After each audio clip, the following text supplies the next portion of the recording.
जय हिंद दोस्तों, स्वागत है आप सभी का आज की एक नई वीडियो में। दोस्तों आज की इस वीडियो में आप सभी के सामने वार्षिक परीक्षा 2026 कक्षा 9 विषय हिंदी का सबसे ज़्यादा इंपॉर्टेंट और वायरल पेपर लेकर के आ चुका हूं। यदि आप सभी की भी वार्षिक परीक्षाएं होने वाली हैं तो आज की वीडियो आपके लिए सबसे ज़्यादा इंपॉर्टेंट है, क्योंकि इस वीडियो में मैं इस पूरे पेपर का सॉल्यूशन कराने वाला हूँ और ये पेपर बहुत ही ज़्यादा वायरल है दोस्तों। तो चलिए हम लोग बिना देरी को वीडियो की शुरुआत करते हैं और आज के इस पेपर के एक एक क्वेश्चन को बहुत ही अच्छे से देख लेते हैं। दोस्तों आप लोग वीडियो को अंतिम तक जरूर देखें और अपने पेपर से पहले इस पेपर के एक एक क्वेश्चन को जरूर समझ लें, ठीक है। तो चलिए हम लोग बिना देरी को वीडियो की शुरुआत करते हैं और इस पेपर के एक एक क्वेश्चन को अच्छे से समझ लेते हैं। यहाँ पे देखिए दोस्तों, समय 3 घंटे 15 मिनट का दिया गया है। पूर्णांक की बात करें तो 70 यहाँ पर निर्धारित है। निर्देश देखिए, बोला गया है कि प्रश्न पत्र 2 खंडों का एवं खा में विभाजित है। दूसरा निर्देश है कि खंड का में वस्तुनिष्ठ प्रश्न तथा खंड खा में वर्णनात्मक प्रश्न दिए गए हैं। चलिए अब हम एक एक क्वेश्चन को देखते हैं और बहुत ही अच्छे से समझते हैं। यहाँ पे पहला क्वेश्चन है आप सभी के सामने कि हिंदी का प्रथम उपन्यास माना जाता है, तो परीक्षा गुरु को माना जाता है। अगला है सरस्वती पत्रिका के संपादक थे, तो महावीर प्रसाद द्विवेदी जी, ठीक है। दूसरे का बी नंबर एकदम करेक्ट हो जाएगा। अगला क्वेश्चन है रामायणी किसकी कृति है, तो साखी हो गई, सबद हो गई, रामायणी हो गई, ये सभी कबीरदास जी की कृतियां हैं, याद रखिएगा, ठीक है। अगला है हिंदी गद्य का जनक माना जाता है किसको, तो भारतेंदु हरिश्चंद्र जी को। अगला क्वेश्चन है कि कलि कौतुक किसकी रचना है, तो ये प्रताप नारायण मिश्र जी की रचना है, याद रखिएगा। अगला है बाण भट्ट की आत्मकथा किसकी रचना है, तो हजारी प्रसाद द्विवेदी जी की रचना है, यानी ऑप्शन डी एकदम करेक्ट हो जाएगा। अगला है अतीत के चलचित्र, ये किसकी कृति है, तो महादेवी वर्मा जी की कृति है, याद रखिएगा। 7वें का आ नंबर सही है। अब देखिए आठवां क्वेश्चन है कि हिंदी की प्रथम कहानी है कौन सी, इंदुमती, ठीक है। 8वें का सा नंबर एकदम करेक्ट हो जाएगा। अगला क्वेश्चन है कि पृथ्वीराज रासो जो है ये किसकी रचना है, तो चंद बरदाई की रचना है, यानी ऑप्शन सा एकदम करेक्ट हो जाएगा। अगला है गोस्वामी तुलसीदास की भाषा कौन सी है, तो गोस्वामी तुलसीदास की भाषा अवधी है, याद रखिएगा, यानी ऑप्शन बा एकदम करेक्ट हो जाएगा दोस्तों। चलिए अब देखिए दोस्तों 11 नंबर क्वेश्चन कहता है चारू चंद्र की चंचल किरणें, इस पंक्ति में अलंकार कौन सा है, तो यहाँ पर अनुप्रास अलंकार है, क्योंकि एक ही अक्षर देखिए चा चा चा का रिपीटेशन हो रहा है, कई बार चा चा चा चा आ रहा है, ठीक है। तो जहाँ पर एक ही अक्षर कई बार रिपीट होता है वहाँ पर याद रखिएगा अनुप्रास अलंकार होता है। अगला क्वेश्चन है कि जब मैं था तब हरि नहीं, अब हरि है मैं नाही, सब अंधियारा मिट गया जब दीपक देखा माही, इस पंक्ति में छंद कौन सा है, तो यहाँ पर दोहा छंद है, याद रखिएगा। अगला है मया जो है ये कौन सा रूप है, ठीक है।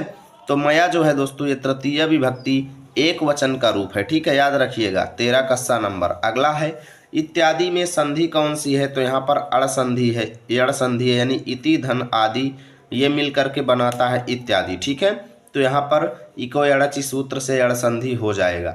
अगला क्वेश्चन है सहे वार पर वार अंत तक लड़ी वीर बाला सी, इस पंक्ति में रस कौन सा है, तो दोस्तों वीर रस है यहाँ पर, याद रखिएगा।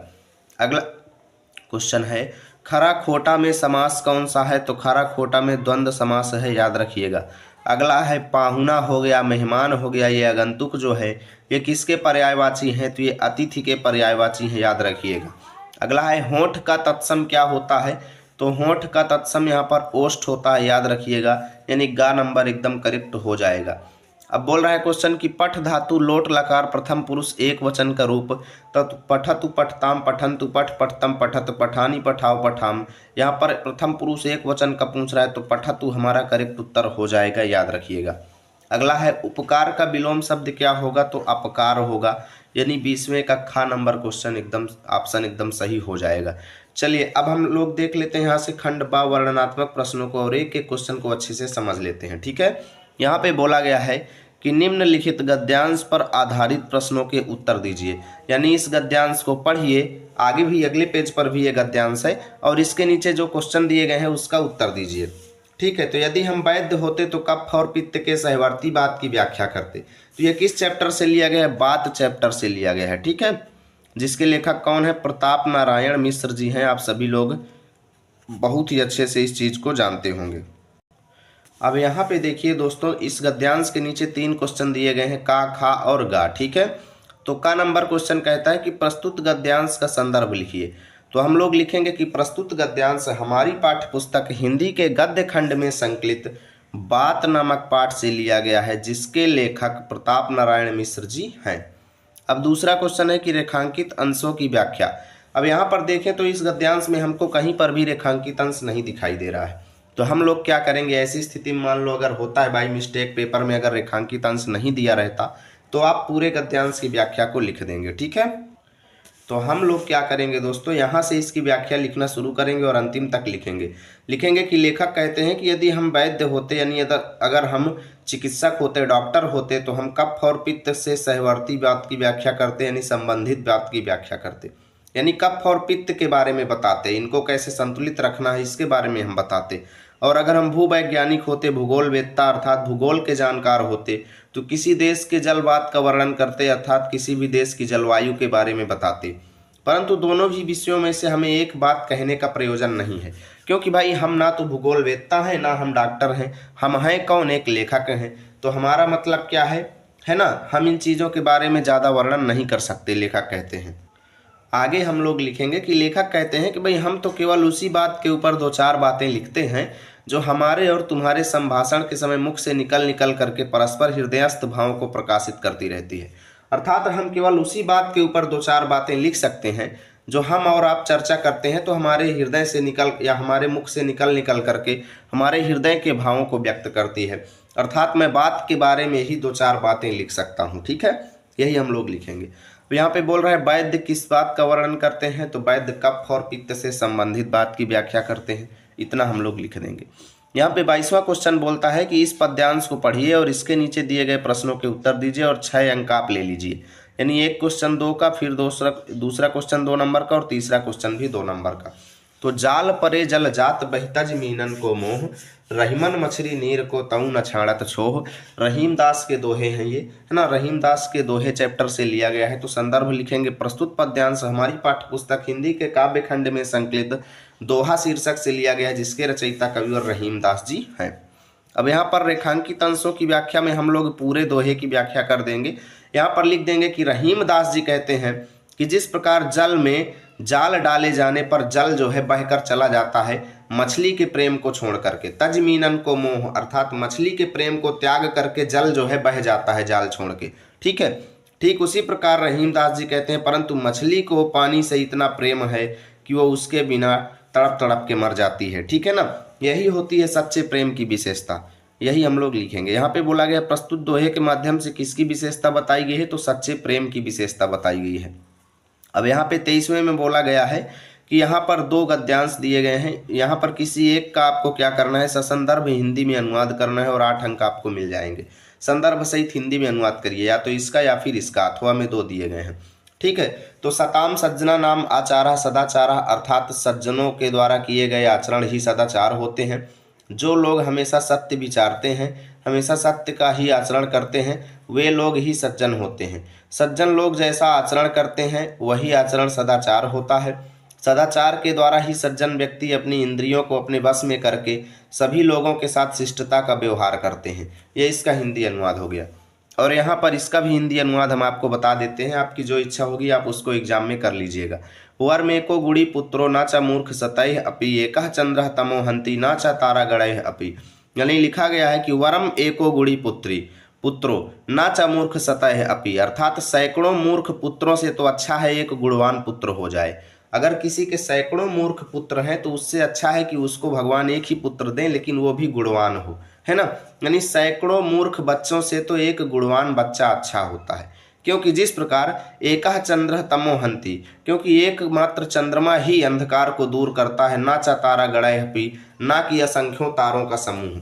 इस आसमान में बहुत सारे तारे हैं लेकिन एक अकेला चंद्रमा ही पूरे अंधकार को दूर करता है, ना कि पूरे तारा। वैसे ही इन सैकड़ों मूर्खों की अपेक्षा एक गुणवान पुत्र जो है वो श्रेष्ठ होता है। अब यहाँ पे 24वें में हमको क्या करना है, दीपदान एकांकी के आधार पर पन्नाधाय का चरित्र चित्रण करना है, 5 अंक आपको मिल जाएंगे। 25वां क्वेश्चन कहता है कि भैया इन 3 में से किसी एक का आप जीवन परिचय दे दो और उनकी कृतियां लिख दो, हम आपको 4 अंक दे देंगे। हजारी प्रसाद, मुंशी प्रेमचंद और श्री राम शर्मा जी। और ऐसे ही 3 कवियों में से किसी एक कवि का आपको जीवन परिचय लिखना है और रचना लिखनी है, कबीरदास, भरतेंदु हरिश्चंद्र और रहीम दास। चलिए यहाँ पे देखिए 26वें क्वेश्चन में बोला गया है कि अपनी पाठ्य पुस्तक से कंठस्थ कोई एक श्लोक लिखिए जो इस पेपर में ना आया हो, हम आपको 2 नंबर दे देंगे। 27वां क्वेश्चन कहता है कि इन 3 में से किन्हीं 2 प्रश्नों के उत्तर आपको संस्कृत में देना है, 4 अंक हम आपको दे देंगे। तो सज्जनाः के भवन्ति, अभी आप ऊपर पढ़े हैं, यहाँ पर ही पढ़े हैं कि ये जनाः सद एव विचारयन्ति सद एव आचरन्ति च ते एव सज्जनाः भवन्ति, बस यही उत्तर हो गया। ठीक है, अगला है रामः कस्मिन् वंशे उत्पन्नः आसीत्। तो रामः कस्मिन् की जगह आप लोग लिख देंगे इक्ष्वाकु वंशे, इक्ष्वाकु वंशे उत्पन्नः आसीत्। ठीक है, रामदासः कुत्र निवसति। तो रामदासः कुत्र की जगह आप लिख देंगे नारायणपुरे निवसति। कहाँ निवसत यानी रामदास कहाँ रहता था, तो नारायणपुर में, यानी रामदासः नारायणपुरे निवसति। अब यहाँ पर हमको 4 में से किसी 2 वाक्यों का क्या करना है, संस्कृत में अनुवाद करना है और 4 अंक मिल जाएंगे। तो राम स्कूल जाता है, हम लोग लिखेंगे रामः विद्यालयम गच्छति। वे सब खाते हैं यानी ते खादन्ति। पेड़ से पत्ते गिरते हैं यानी वृक्षात् पत्राणि पतन्ति। विद्यालय के चारों ओर वृक्ष है यानी विद्यालयस्य परितः वृक्षाः सन्ति। ठीक है, अब यहाँ पर 2 मुहावरे दिए गए हैं, इनमें से हमें क्या करना है, इन मुहावरों का अर्थ लिखना है और वाक्य प्रयोग करना है, 2 अंक हमको मिलेगा। तो अंधे के हाथ बटेर लगना का मतलब है कि भाग्यवश कोई बहुत अच्छी वस्तु मिल जाना। ठीक है, और अगला है कि आंख का तारा होना यानी अत्यधिक प्रिय होना। ठीक है, जैसे अंधे के हाथ बटेर लगना का वाक्य प्रयोग करते हुए लिखेंगे कि यदि कक्षा 8 पास बच्चे को नौकरी लग जाए तो इसे बोलेंगे कि अंधे के हाथ में बटेर लग गई।